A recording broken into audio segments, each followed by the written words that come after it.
Hey, it's Rich B&AZ here. I'm going to try a little experiment today on our XB, our Scion XB. This is the front left brake. I've got the caliper off right now. Well, rotated around. You can see it over here. And I'm going to try a little experiment to see if I can actually get some of the air out of the brake. The brake pedal is a little soft and spongy. It's not bad, brakes still work, but it's not ideal. I'm going to see if I can improve that. One thing I have to do is make sure there's enough capacity in the brake reservoir. It's at the max line right now, but I think there is some room above that to push some fluid back into the reservoir. So what I'm going to use is this crowbar and a couple of wood spacer blocks. I'm going to put the wooden spacer blocks in the caliper either side, stick the crowbar in between and lever it so I can push that piston back. Now in theory, if I can push that piston back as fast as I can, if there's any trapped air bubbles in the line, wherever it goes, it zigzags all over the place, I should be able to push some of the air back into the reservoir where it will dissipate nicely. Okay, so I did swap it for a 2x4. Let's see if I can give this a tweak and push the piston back in nice and quickly. And we're off. It's not really working that well.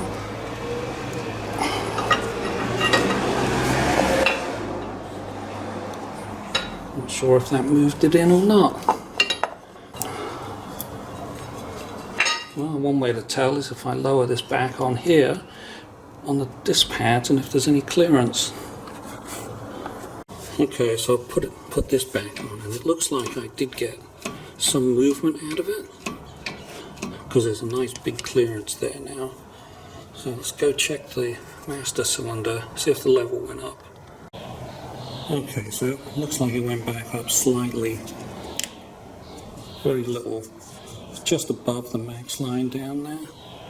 Okay, so I was able to push it back. I'm going to go one more time. This time I'm just going to go in and push my foot down once on the brake pedal.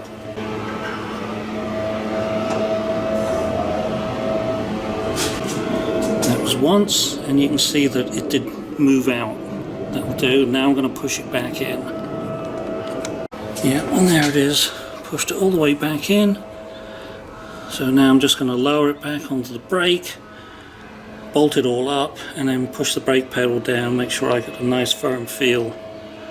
Okay, so that took about 4 or 5 full push downs on the brake pedal to get it back, and it feels pretty solid. Of course, you know, there's no vacuum on it, but I think this is good. I'm going to bolt this up, do the other side, then I'm going to see what it looks like once the engine's started. So I did just take the car out for a little run around the block, and I have to admit I really can't tell a lot of difference in the sponginess of the brake pedal.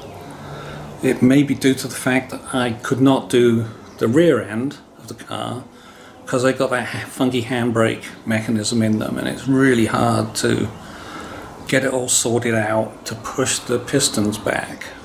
I did have a go early, but I gave up. I said, nah, I'm not going to screw around with this. Maybe it felt slightly better. It's really hard to tell. I'd have to be able to measure it somehow, and that would be incredibly difficult to do. So this will do for now. I guess if you have really bad spongy brakes, this may be something you can try, and it might work. See you next time.